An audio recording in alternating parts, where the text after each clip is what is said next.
तो आज सबसे पहले सबसे बड़ी खबर की बात होगी, क्योंकि आज यहां पर रात वहां पर दिन, यानी कि यहां पर रात का मतलब यह है कि जिसे भारतीय वक्त के मुताबिक रात के 2:30 बजे होंगे, और वैसे अगर देखा जाए तो अमेरिका में जो है दोपहर बाद का वक्त होगा, जब होगी मोदी और ट्रंप की मुलाकात, जिसका असर पूरी दुनिया पर अब दिख सकता है। आपको बता दें, पीएम तड़के 4:30 बजे अमेरिका की राजधानी वॉशिंगटन में जॉइंट बेस एंड्रयूज पर उतर गए। पीएम मोदी का एयरपोर्ट पर रेड कार्पेट बिछाकर स्वागत किया गया। पीएम मोदी का स्वागत करने के लिए बड़ी संख्या में इंडियन डायस्पोरा, भारतीय समुदाय के लोग एयरपोर्ट पहुंचे। पीएम मोदी ने इन लोगों को निराश नहीं किया, उनसे मिले, उनका अभिवादन किया, उनके बीच गए, हाथ हिलाया। पीएम मोदी का यह दौरा कई मायनों में अहम है। ट्रंप के दूसरी बार अमेरिकी राष्ट्रपति बनने के बाद उनका यह पहला अमेरिकी दौरा है। ट्रंप के दूसरे कार्यकाल के बाद मोदी का पहला अमेरिकी दौरा। पहली बार दोनों नेताओं की मुलाकात होगी, बात होगी। पूरी दुनिया की नजर है इस पर। सिर्फ हम इसे इंडो यूएस नहीं देख सकते हैं, नजर इसकी पूरी दुनिया पर है, क्योंकि भारत जिस तरह की वैश्विक ताकत है। तो किस तरीके का कार्यक्रम है, क्या है शेड्यूल, आपसे शेयर कर लेते हैं। सुबह 4:30 बजे भारतीय वक्त के मुताबिक वॉशिंगटन में जॉइंट बेस एंड्रयूज पर उतरे। 14 फरवरी को सुबह 2:30 बजे व्हाइट हाउस पहुंचेंगे, यानी भारतीय वक्त के मुताबिक सुबह के 2:30 बजे, और वहां होगा 4 बजे। राष्ट्रपति डोनाल्ड ट्रंप से 45 मिनट की मुलाकात शेड्यूल्ड है। अमूमन ये मुलाकात लंबी भी खिंच जाती है। पिछले कार्यकाल में एक ऐसी मुलाकात को मैंने रिपोर्ट किया था, कवर किया था। उस वक्त यही कहा गया था कि 40 मिनट शेड्यूल टाइम है, जब डेलीगेशन लेवल टॉक होती है। इस तरफ टेबल के इस तरफ ट्रंप जो है अपनी कैबिनेट के साथ बैठते हैं, दूसरी तरफ पीएम मोदी होते हैं, जी डोवाल होते हैं, एस जयशंकर होते हैं, उसमें भी कोई बदलाव नहीं है। कुछ उस तरह की मीटिंग होगी, फिर उसके बाद बात होती है, सेक्रेटरीज होते हैं, मिनट्स ऑफ मीटिंग जो है वो काउंट किया जाता है। तब जाकर के 40 मिनट की वो मीटिंग, उस वक्त मुझे याद पड़ता है 1.5 घंटा चली थी, 1 घंटा 40 मिनट चली थी। तो ये फ्लेक्सिबल होता है, लेकिन एक वक्त 40 मिनट रखा जाता है, और उसके बाद प्रेस कॉन्फ्रेंस होती है।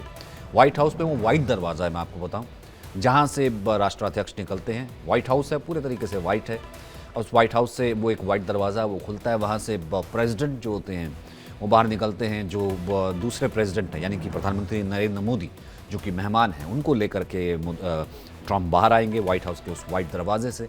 वहाँ से सामने डायस लगा होता है, वहाँ पर वो प्रेस मीट होती है। इंटरनेशनल प्रेस, तमाम जो इंटरनेशनल चैनल्स हैं, नेशनल चैनल्स हैं, तमाम वहाँ पर मौजूद होते हैं। वहाँ पर जो वक्त है वो 3:40 का है, प्रेस कॉन्फ्रेंस का जो ऑफिशियल वक्त दिया गया है। फिर 14 फरवरी को ट्रंप की तरफ से रात्रि भोज रखा गया है, यानी कि ऑफिशियल डिनर, जो कि प्रेसिडेंट हर एक के लिए नहीं होता है। बहुत बार हमने देखा है कि पाकिस्तान के प्रेसिडेंट भी गए हैं, तो कई बार ऐसा होता है मुलाकात भी नहीं होती। पिछली बार ये बहुत ह्यू एंड क्राई हुआ था, लेकिन पिछले कुछ वक्त से हमने देखा है, 2 बार से तो हमने लगातार देखा है 10 साल से, क्योंकि पीएम है, भले ट्रंप रहे हों, उसके बाद जो बाइडेन आए हों, जो बाइडेन ने कार्यकाल पूरा किया तब भी पीएम गए थे। एक ऑफिशियल डिनर, न केवल ऑफिशियल डिनर बल्कि बुला करके व्हाइट हाउस में डिनर देना, ये बहुत कम जो है, जिसे कहते हैं जो राजनेता होते हैं, राष्ट्राध्यक्ष होते हैं, जिनका कद होता है, उनको दिया जाता है। पीएम मोदी का वो डिनर होगा 14 तारीख को। यूएस दौरे पर पीएम मोदी के एजेंडे में 6 द्विपक्षीय बैठक होनी है। 1-on-1 मीटिंग जिसे कहते हैं, वो 6 होंगी। अब जानकारी के मुताबिक पीएम मोदी का डेलीगेशन कुल 6 बैठकों में शामिल होगा। राष्ट्रपति ट्रंप के साथ मीटिंग होगी, उसके बाद मोदी स्टेट डिनर में शामिल होंगे।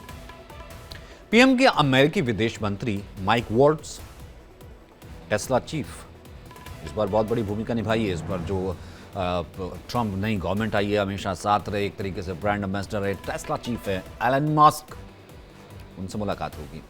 भारतीय मूल के उद्योगपति विवेक रामास्वामी से भी द्विपक्षीय बातचीत हो सकती है। मुद्दे क्या रहने वाले हैं, इन पर नजर डाल लेते हैं, क्योंकि बहुत ज्यादा हुआ, आपने देखा होगा, प्रवासी भारतीय, उनका वापिस आना, वो बीड़ी की जंजीर और वो तमाम चीजें। लेकिन अब कल क्या होगा? अमेरिका पहुंचने के बाद पीएम की सबसे पहले यूएस नेशनल इंटेलिजेंस डायरेक्टर तुलसी गबार्ड से मुलाकात हुई है, जिन्हें मंगलवार को ही अमेरिकी सीनेट ने इस पद पर नियुक्त किया है। तुलसी गबार्ड अब सीआईए और एनएसए समेत अमेरिका की 18 खुफिया एजेंसियों की जिम्मेदारी संभालेंगी। तुलसी गबार्ड तुलसी नाम है और अभी रिसेंटली हुई है। आप अंदाज़ा लगाइए, the counterpart to NSA, national security advisor. PM Modi ने गबार्ड को इस अहम जिम्मेदारी के लिए सबसे पहले तो बधाई दी। बातचीत के दौरान दोनों नेताओं ने काउंटर टेररिज्म, साइबर सिक्योरिटी और उससे उभरते खतरों को लेकर के आपसी सहयोग बढ़ाने पर बात की। पीएम मोदी की ट्रंप से जो मुलाकात होनी है उसमें सबसे अहम बात डिफेंस डील को है। बहुत सी बातें थी कि टैरिफ है, H1B है, प्रवासी भारतीय है, लेकिन सबसे बड़ी इंडस्ट्री जो है डिफेंस की या आर्म्स की वो अमेरिका है। अमेरिकन इकॉनमी की बात करें तो इस वक्त अमेरिकन इकॉनमी इन्फ्लेशन में है। अगर कोई उसे उबार सकता है, मेक अमेरिका ग्रेट अगेन का जो नारा लेकर के ट्रंप आए हैं, तो बहुत वो कुछ निर्भर करता है डिफेंस को। भले यूक्रेन और रूस के युद्ध को रुकवाने की बात हो, वहाँ पर डिफेंस की बात हो, या फिर तमाम जगहों पर बात हो, क्योंकि उसके पता है कि भारत का डिफेंस बाजार बहुत बड़ा है। इस वक्त लगभग 16% के करीब जो अपनी डिफेंस की ज़रूरतें हैं वो अमेरिका से पूरा करता है भारत। तो डिफेंस डील इस वक्त बहुत अहम हो सकती है। इसको लेकर चीन और पाकिस्तान में हड़कंप है, क्योंकि अमेरिका से कई हथियार मिलने वाले हैं, जिससे भारत की ताकत और बढ़ जाएगी। बायलैटरल टॉक में डिफेंस डील सबसे अहम है। यूएस से $4 अरब के ड्रोन खरीदने की जो डील है वो प्रोसेस में है। ये पिछली बार डील हुई थी जिस वक्त पीएम मोदी गए थे। इस पर प्रोसेस है, चल रहा है। यूएस ड्रोन्स जो जिसे कहते हैं कि द लेटेस्ट जनरेशन ड्रोन्स हैं, उस पर ये डील हो चुकी है। अब वो इस प्रोसेस में कहाँ तक चीज़ें आगे बढ़ी हैं, अब तक पहुँच जाने चाहिए थे, ये खेप भी है कि अब तक पहुँची नहीं है। अमेरिकी डिलीवरी सिस्टम और वो तमाम चीज़ें हैं, उस पर भी बात होगी। भारत ने 114 फाइटर जेट खरीदने के ग्लोबल टेंडर जारी किए हैं। अब इस पर बात संभव हो सकती है। न्यूक्लियर एनर्जी और छोटे मॉड्यूल रिएक्टर से विकास पर चर्चा होगी कि उससे बिजली कैसे पैदा की जा सकती है, उससे और जो एनर्जी की ज़रूरतें हैं, क्योंकि एक बहुत बड़ा सेक्टर लेकर के आए हैं ट्रंप। एनर्जी वीक हमारे यहाँ चल रहा है, ऑलरेडी भारत पे चल रहा है एनर्जी वीक, और तमाम बड़ी बड़ी कंट्रीज़ के इंक्लूडिंग अमेरिका एनर्जी सेक्टर के जितने दिग्गज हैं वो भारत में मौजूद हैं। तो एनर्जी दूसरा सबसे बड़ा एक फील्ड रहने वाला है। फाइटर जेट की खरीद और फाइटर जेट के इंजन के सौदे पर भी चर्चा संभव हो सकती है। इसके अलावा द्विपक्षीय वार्ता में मोदी ट्रंप के बीच अप्रवासी भारतीयों के मुद्दे पर भी चर्चा संभव हो सकती है, जो कि होगी, एस जयशंकर ने कहा है। हालांकि ये प्रोसेस पहले भी होता रहा है। भारत सबसे बड़े मुद्दों में इस वक्त ये शामिल है, क्योंकि संसद में ये मुद्दा उठा। इसको लेकर के भी पॉइंट आउट हो सकता है कि किस तरीके से भेजा जाए, किस तरीके से कहा जाए, ये प्रोसेस को कैसे रखा जाए। इसमें सिर्फ भारतीय नहीं, क्योंकि बार बार ये बात चीज़ की क्लियर की जा चुकी है। कंबोडिया हो, वियतनाम हो, क्या कहते हैं, और तमाम देश हो, उस पर भी तमाम चीज़ें जो हैं वो डिस्कस की जा चुकी हैं। अमेरिका में 7,25,000 से ज़्यादा अवैध प्रवासी भारतीय हैं। इमिग्रेशन डिपार्टमेंट ने बिना वैध दस्तावेज वाले 20,407 भारतीयों को चिन्हित किया है। अब इमिग्रेशन एंड कस्टम्स इन्फोर्समेंट के डिटेंशन सेंटर में हैं 2,467 भारतीय। कुछ दिन पहले 104 को अमेरिका ने डिपोर्ट किया था। उसके बाद ही हमने देखा था कि यूएन क्राई शुरू हुआ था, वीडियो वाला वो जो इशू आया था। ये ज़रूर हो सकता है कि इसका जब एक आपसी जो है समझौता निकले, उसमें ये हो सकता है कि आप कम से कम ह्यूमन डिग्निटी के साथ जो अप्रवासी हैं, जो गलत तरीके से गए हैं, उन्हें भेज सकते हैं। इसके अलावा एक मुद्दा और है, वो है टैरिफ का। ट्रंप ने सत्ता संभालते ही दुनिया भर को दी जाने वाली आर्थिक मदद रोक दी। कई देशों पर टैरिफ लगा दिए, लेकिन मोदी के साथ दोस्ती का असर ये है कि भारत को इससे बाहर रखा गया।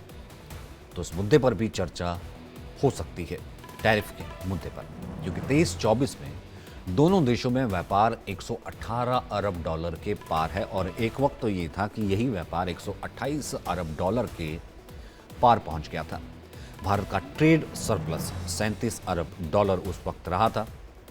अमेरिका की व्यापार घाटे वाली लिस्ट में भारत का 9वां नंबर है, यानी कि बाकी सब देशों का नंबर बहुत ऊपर है। डेफिसिट की अगर हम बात करें, भारत का नंबर 9वां है, और भारत उसे भी बहुत जल्दी कम करना चाहेगा।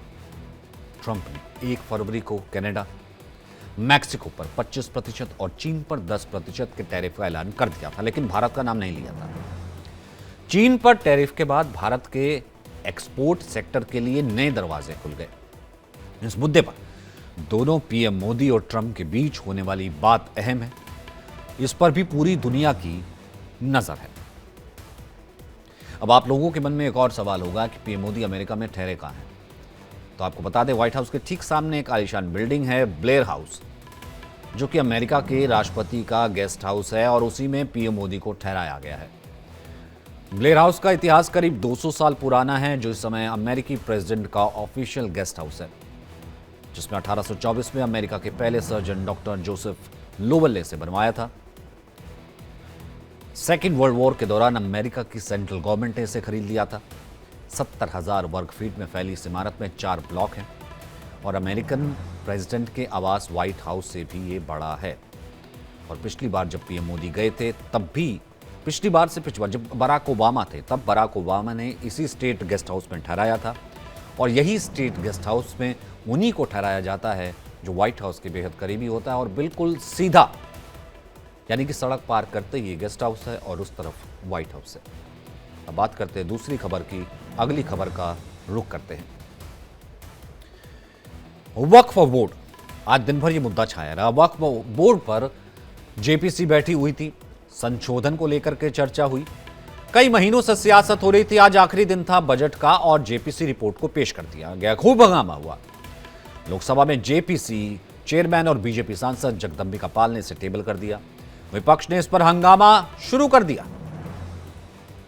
जगदम्बिका पाल जैसे ही रिपोर्ट उन्होंने पेश की, विपक्षी सांसद हंगामा करने लगे, आरोप लगाया कि उनकी राय से रिपोर्ट को डिलीट कर दिया गया है, जिस पर केंद्रीय मंत्री अमित शाह ने कहा कि विपक्षी सांसद जो भी जोड़ना चाहें जोड़ सकते हैं, बीजेपी को आपत्ति भी नहीं।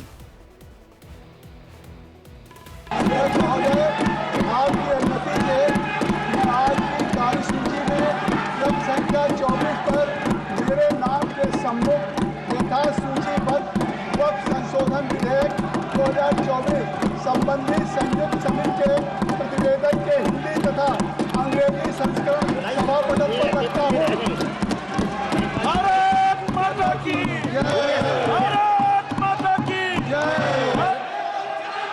माननीय सदस्यगणों, प्लीज आप सीट पर बैठेंगे। और स्पीकर को कह दिया कि आप जो कुछ चेंज करना चाहे चेंज कर सकते हैं। बिल के खिलाफ ओवैसी की पार्टी AIMIM सबसे मुखर रही। खुद ओवैसी जेपीसी के सदस्य रहे, लेकिन बावजूद इसके वो विरोधी सुर अपनाए हुए हैं। क्या कुछ कहना सुनिए। ये वक्फ का जो बिल लाया जा रहा है, ये सिर्फ और सिर्फ ना सिर्फ अनकॉन्स्टिट्यूशनल है, fundamental rights article 14, article 15, article 29 का ग्रेव वायलेशन है। ये वक्फ को बचाने के लिए नहीं है, वक्फ को मुसलमानों से छीनने के लिए, बर्बाद करने के लिए ये बिल लाया जा रहा है। और इसमें जो एडिशनल अमेंडमेंट्स जो बीजेपी और एनडीए ने पेश किए, वो तो उसको और बदतर करता है। तो ये सिर्फ और सिर्फ ये सरकार आइडियोलॉजिकल बुनियाद पर मुसलमानों को अपनी वर्शिप से महरूम करने के लिए, क्योंकि वक्फ मुस्लिम समाज के लिए एक इबादत है, उसको छीनने के लिए ये बिल लाया जा रहा है। केरल के बड़े से बड़े हिंदू गांवों को जो है वक्फ ने अपनी ज़मीन डिक्लेयर कर दिया, किस तरीके से। फिर भी जगदम्बिका पाल ने रिपोर्ट पेश कर दी और ये तक कह दिया कि भैया आप कह रहे थे कि हमने रिपोर्ट को डिलीट कर दिया, आप जो जोड़ना चाहें, कह दिया स्पीकर को आप जो जोड़ना चाहें जोड़ सकते हैं। फिर भी वो वैसे ही कह रहे हैं कि ये देखिए इस तरीके से। वो क्या कहना था अमित शाह का, सुनते हैं। विपक्ष के कुछ सदस्यों ने आपत्ति जताई है कि इनके जो विमत है, डिस्प्यूट्स है, इनको पूरी तरह से नहीं रखा गया है। मैं मेरी पार्टी की ओर से आपको विनती करना चाहता हूं कि विपक्ष के जो डिस्प्यूट्स हैं, एक सिरनीर कर आप संसदीय कार्यप्रणालिका के उपयुक्त रूप में जो जोड़ना है वो जोड़े। इसमें मेरी पार्टी को कोई आपत्ति नहीं। ये अब देखिए, कहा जा रहा है कि मुसलमानों से छीन लेंगे वक्फ, लेकिन असल में ऐसा कुछ है ही नहीं। सिर्फ कानूनी एम्बिट में लेकर के आ रहे हैं, पेपर ही तो दिखाना है आपको ज़मीन का। वक्फ बोर्ड के संशोधन बिल को लेकर विपक्ष हंगामा कर रहा है, तो आपको पुराने कानून और बिल पास होने के बाद कानून में होगा क्या ये बता देते हैं, साफ समझ में आ जाएगा राजनीति। वक्फ बोर्ड के पुराने कानून के मुताबिक बोर्ड में सिर्फ मुस्लिम ही रह सकते हैं, जबकि नए कानून में गैर मुस्लिमों को भी एंट्री दी गई है, जगह है। 2 महिलाओं को सदस्य बनाने का भी प्रावधान रखा गया है। पुराने कानून के मुताबिक वक्फ बोर्ड के फैसले को कोर्ट में चुनौती नहीं दे सकते। वक्फ ने कह दिया कि ये घर किसी का, सविता, नीटू, टीटू, किसी का भी है, वक्फ ने कह दिया मेरा है तो वो मेरा ही है, फिर वक्फ ही आ जाएगा, उसके ऊपर आप कोर्ट जा ही नहीं सकते। जबकि नया कानून आएगा वो ये कहेगा कि 90 दिन के भीतर हाईकोर्ट में चैलेंज दिया जा सकता है। अगर आपका है तो आप दिखा दीजिए, पेपर दिखा दीजिए और आप ले लीजिए। वक्फ का मतलब ये होता है कि आपने खुदा के नाम, आपने धर्म के नाम ये ज़मीन दे दी, उसको वक्फ कहते हैं। पुराने कानून में सर्वे कमिश्नरों की नियुक्ति का प्रावधान है, नए में राज्य सरकार, जाहिर सी बात है, जब मंदिर के लिए है, चर्च के लिए, तमाम के लिए है, गुरुद्वारे के लिए, वो कोई ऐसे कोई बोर्ड नहीं है, तो वक्फ बोर्ड की जरूरत क्या थी। लेकिन इस पर तो सिर्फ सुधार किया जा रहा है। पहले कैग जांच का प्रावधान ही नहीं था, सीएजी का। अब नए में सीएजी की जांच भी हो सकती है, क्योंकि बहुत सारी इरेगुलरिटी सामने आ रही थी। शिकायतें कहां से आ रही थी? मुस्लिम समाज से ही आ रही थी। सबसे बड़ा बदलाव ये होगा कि पहले बोर्ड किसी भी उस प्रॉपर्टी को वक्फ की संपत्ति घोषित कर देता था, जिस पर मस्जिद बनी हो, वो इस्लामिक उद्देश्य के लिए दी जा रही हो, किसी का घर भी हो सकता है कि भाई आज से आप इसको यूज़ कीजिए, वो है। अब कोई हिंदू है, वो तो जाहिर सी बात है देगा नहीं, या फिर वो देगा भी तो क्या, अब वही देगा। मुसलमान जो है वो अपना धर्म के लिए उसने जो है दान दे दी, अब दान दे दी, वो ज़मीन किसी और की निकलती है और उसको आप चैलेंज भी नहीं कर सकते। अब उस इरेगुलरिटी को दूर कर रहे हैं, लेकिन उसको लेकर के राजनीति हो रही है। वक्फ बोर्ड संशोधन बिल पर समाजवादी पार्टी भी विरोध कर रही है। ऐसे में जेपीसी रिपोर्ट को लेकर उनका क्या कहना है वो भी सुन लीजिए। ये बिल गैर कानूनी है। जेपीसी बनाई जरूर गई, लेकिन जेपीसी में विपक्ष के सांसदों की ना तो कोई राय मानी गई, ना उनका कोई संशोधन स्वीकार किया गया, ना उनके डिसेंट नोट को बिल का हिस्सा बनाया गया जो रिपोर्ट आई थी आज। तो मैं समझता हूं सरकार लगातार गैर कानूनी तरीके से, गैर लोकतांत्रिक तरीके से ये बिल देश के ऊपर थोपना चाहती है, और विपक्ष विशेषकर समाजवादी लोग इस बिल को पास नहीं होने देंगे। विपक्ष का हम पास नहीं होने देंगे। लोकसभा में जेपीसी की रिपोर्ट पर हंगामा लगातार होता रहा, विपक्ष ने वॉकआउट कर दिया। वहीं राज्यसभा में जमकर बवाल हुआ। राज्यसभा के सभापति जगदीप धनखड़ ने कोशिश की हंगामा ना हो। राज्यसभा में नेता प्रतिपक्ष यानी लीडर ऑफ ऑपोजिशन मल्लिकार्जुन खड़गे ने कहा कि रिपोर्ट में विपक्षी असहमति है, उसको डिलीट कर दिया गया है, वो रखा ही नहीं गया। I will allow members to express themselves on two conditions. One, they have to speak from their seat, and number two, the House has to be in order. I hope the House is with me on this point. आपने जो सलाह हमको दी ठीक है, हम उसको मानते हैं, लेकिन यही तरीका अगर उधर वाले भी मान गए तो मैं समझता हूं नड्डा साहब अपने मेंबर्स को बड़े कंट्रोल में रखे हैं। हमारा एक ही विषय है, जो वक्फ बोर्ड की जेपीसी की रिपोर्ट है, जिस रिपोर्ट में अनेक सदस्यों ने अपना डिसेंट नोट दिया है, वो नोट देने के बावजूद भी प्रोसीडिंग से निकालना और उन मेजॉरिटी मेंबर्स के व्यूज सिर्फ उसमें रखकर बुलडोज करना, ये ठीक नहीं है, ये कंडेमेबल है और एंटी डेमोक्रेसिक है, एंटी प्रोसीजर है। मैं उसको कंडेम करता हूं और ऐसे फर्जी रिपोर्ट को हम कभी नहीं मानेंगे, सदन कभी नहीं मानेगा। तो विपक्ष के हंगामे के बाद ये सवाल उठ रहा है कि जब बड़े मुस्लिम धर्मगुरु स्कॉलर्स मौलाना वक्फ बोर्ड पर सहमति जता चुके हैं, अब संशोधन बिल को संविधान कानून के दायरे में वो बता चुके हैं, देश की जरूरत कह चुके हैं, तो कांग्रेस समेत दूसरी विपक्षी पार्टियां क्यों हंगामा कर रही हैं? क्या यह तुष्टीकरण और वोट बैंक को लेकर के सियासत की जा रही है? सवाल वही है, रिफॉर्म को क्यों अटकाया जा रहा है? रुक करते हैं अगली बड़ी खबर का। जेपीसी रिपोर्ट के अलावा एक और बिल भी आज पेश किया गया, आपको मालूम है? वो हम आपको बताते हैं। राहत भरी खबर आपके लिए होने वाली है, आपको जानना जरूरी है, क्योंकि बिल इनकम टैक्स कानून से जुड़ा है। लोकसभा में वित्त मंत्री निर्मला सीतारमण ने आयकर बिल पेश किया, जिसको लेकर सरकार का दावा है कि मौजूदा इनकम टैक्स एक्ट 1961 को सिंप्लीफाई करके सरल बनाकर आयकर कानून को आम लोगों के समझाने योग्य बनाएगा और इससे मुकदमेबाजी घट जाएगी। लोकसभा में बिल पेश करते हुए क्या कुछ कहा उन्होंने, सुनिए। To constitute a select committee of this House on the income tax bill 2025, thinking that it is only a mere mechanical change. They are not mechanical change. Substantial changes are being made. Number of words have come down by half. Where there was 5.5 lakh words, now it's come down by half. Sections have come down. chapters have come down. It's in plain simple English and plain simple Hindi, and therefore these are not sustainable objectives. हालांकि वक्त आपसे इजाज़त लेने का हो रहा है, लेकिन फिर भी ये खबर आपको बतानी बहुत ज़रूरी है कि मणिपुर बहुत टाइम से अशांत था। केंद्र सरकार ने राष्ट्रपति शासन लगाने का फैसला कर लिया है। एन बीरेन सिंह ने इस्तीफा दिया था 4 दिन पहले ही, हमने आपको बताया था। बीजेपी के मुख्यमंत्री थे। विपक्षी पार्टियां लगातार एनडीए से सवाल पूछ रही थी कि अब तक उनका इस्तीफा क्यों नहीं हुआ, वहां पर हिंसा क्यों लगातार चल रही। गृह मंत्री ने इसको लेकर के ब्रीफ भी किया था। तो आखिरकार राष्ट्रपति शासन लग गया है और इस उम्मीद के साथ कि जल्द ही वहां पर शांति लौटेगी और जल्द ही नई सरकार भी आएगी। फिलहाल रुक रहे छोड़ से ब्रेक के लिए।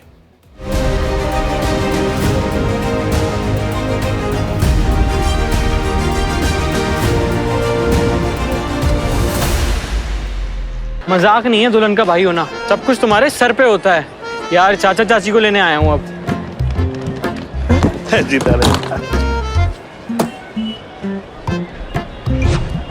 बेटा तुम सीएनजी गाड़ी लाए, सामान कहाँ रखोगे? चाचा जी, दिल और बूट स्पेस दोनों में बहुत जगह है। हाई सीएनजी डुओ मतलब ड्यूअल सिलेंडर नीचे, पूरी बूट स्पेस ऊपर, यानी स्पेस भी माइलेज भी। High CNG Duo in Hyundai Exter and Grand Iton Nios।